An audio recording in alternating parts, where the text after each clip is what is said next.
So another day, hospital again. I can't wait till I don't have to come in and see these kind of walls for a while. Yesterday was all doctor and clinics and stuff.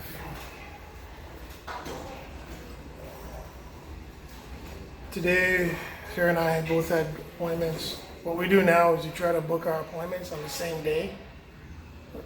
At least close to it anyways. Well, sometimes we get the same day but not the same time.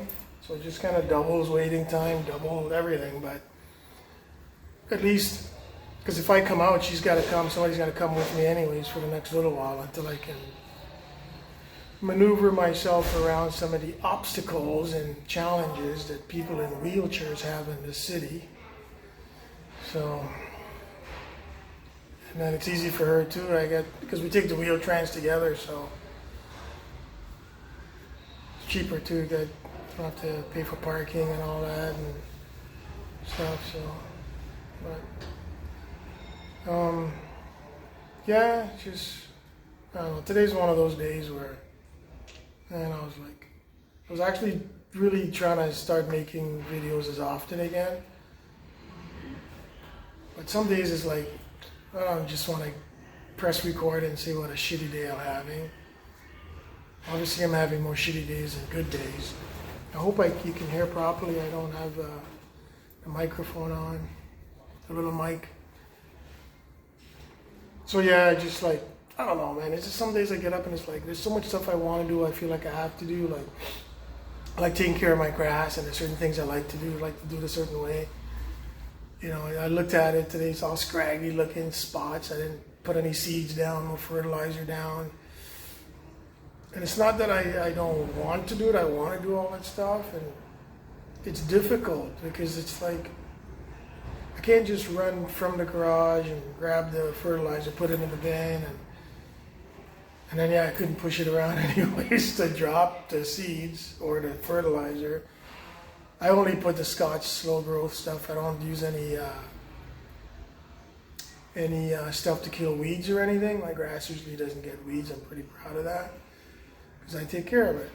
But now I don't know what's gonna happen. So it's not like, you know, they keep bugging me too. The girls are like, "Oh, you just have to tell us what, you know." But it's sometimes that's so tiring too, and you always gotta ask somebody to help you do something. And yet, you know, I was watching this other person on YouTube video. I agree with her when she was saying some of the things you don't ask people in wheelchairs or tell them. And I notice now people always ask me, or try to help or something. And in a way, before I used to be like, oh, you know, it's kind of nice. People are like, but now it's kind of like, I kind of see why sometimes people in situations like me is like, no, you know, because it's like, it's almost like, if I need to help, I'll kind of ask, but I know people probably think you won't ask for help, but I don't know about a lot of other people, like, in the situations that I'm in, but I would. If I try to get up a curb or something, I'd be like, yo, can you just give me a push, man, or something? So, it's like on the wheel trans today, the ramp was so steep, I'm like, yo, bro, can you, like, push it up? He's like, no, we usually do. I'm like, oh, I didn't know, because if you see the ramp, I ain't making it up that ramp, but I'm pretty good in my arms, but... So yeah, so sometimes asking, it's like, I don't want to, man. Like, even just to get up, or, you know, sometimes, like for me to go get some water, sometimes it's not the easiest thing. I'd like to think I'm pretty independent and I can just get up and go get my own water and stuff, but especially if I'm sitting down to transfer on, I mean, I don't know. Maybe am I lazy? I don't know. Like Sheldon said, you know, you start getting up and forcing yourself to do this stuff more and go outside more, it might just get me back into a routine too. Maybe I have to make a new routine, change, hey, that just hit me. I gotta change my routines around, do things, yeah. Figure out the way I'm gonna do things and just do them every day. So, hey, see why sometimes YouTube is therapeutic? Or just talking to yourself or blogging or whatever, so. Yeah, so like I said, some days are pretty shitty and more challenging, but you know, try to keep looking for those days and keep saying, oh well, like I'll be fine, but what determines fine? Like he said yesterday, the feelings from my T8 all the way down, that it's gone, it's not coming back. I think I mentioned that yesterday. And it's like yesterday I was fine with it, and he was so kind of, not apologetic, but just the way he was saying it, like, oh, everything's good, but the feeling's not coming back, and he's like, you still could prove me wrong and make it come back. And yesterday I was like, Doc, it's all good, because I kind of accepted that. I knew, like, the way I set myself up was, it's not that I lost hope or anything, it's just like I said in a lot of my videos, I'm a pretty realist, right? So odds of me not walking after the surgery were there, so I kind of accepted that. Like I knew after, when things went bad, like the feeling was gone, one leg wasn't working, I'll do physio, I'll see, and I'm like, okay, worst case scenario, it won't come back, so I accepted that as the worst case scenarios, right? So, and that was yesterday when he said, the feeling's gone, it's not coming, the feeling that's gone is not gonna come back, like chances are it's not. I was like, yeah, I'm fine with it, but then today when I got up, I'm not fine with it.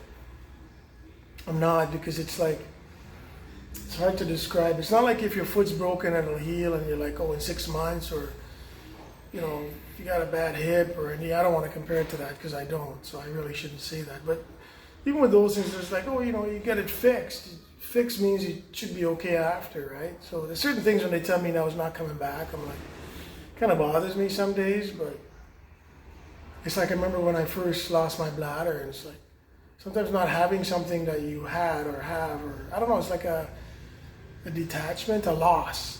That's why they say you should mourn these things, and maybe I'm not mourning the loss of my legs or whatever's gone on them, like the losses that I've had to experience that I might not get back. I need to mourn those. So. Yeah, man, just doing what I do. Keep doing what I do. One thing I was going to mention was my son and his girlfriend and a buddy of his. Buddy's name is Chad.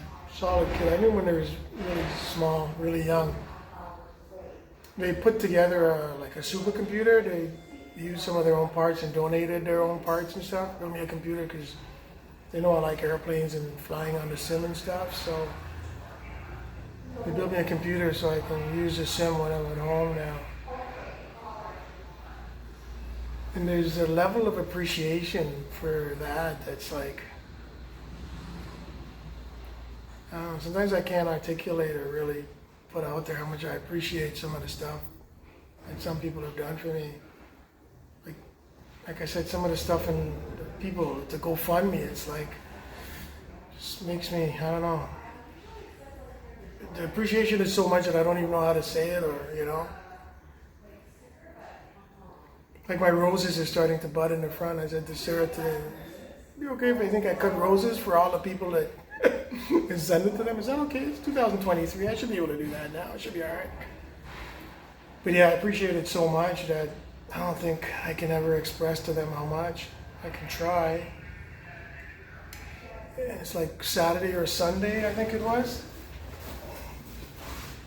There was a knock on the door. It was Amazon delivering. Oh, Neil, you need a fix up there, guy. It was Amazon delivering a box for me.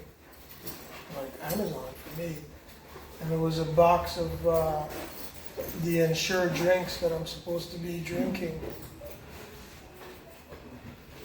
Oh, sorry, I can close that after, but if I leave my knapsack open, it can fall apart.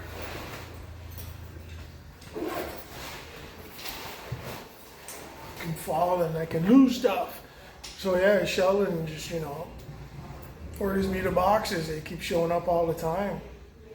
Again, appreciation is like, wow.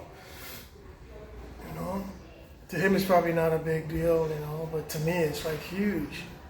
Because sometimes I gotta watch what I eat, and some days I gotta make more of a, liquid diet, soft foods or whatever diet, so that stuff goes through and down and whatever.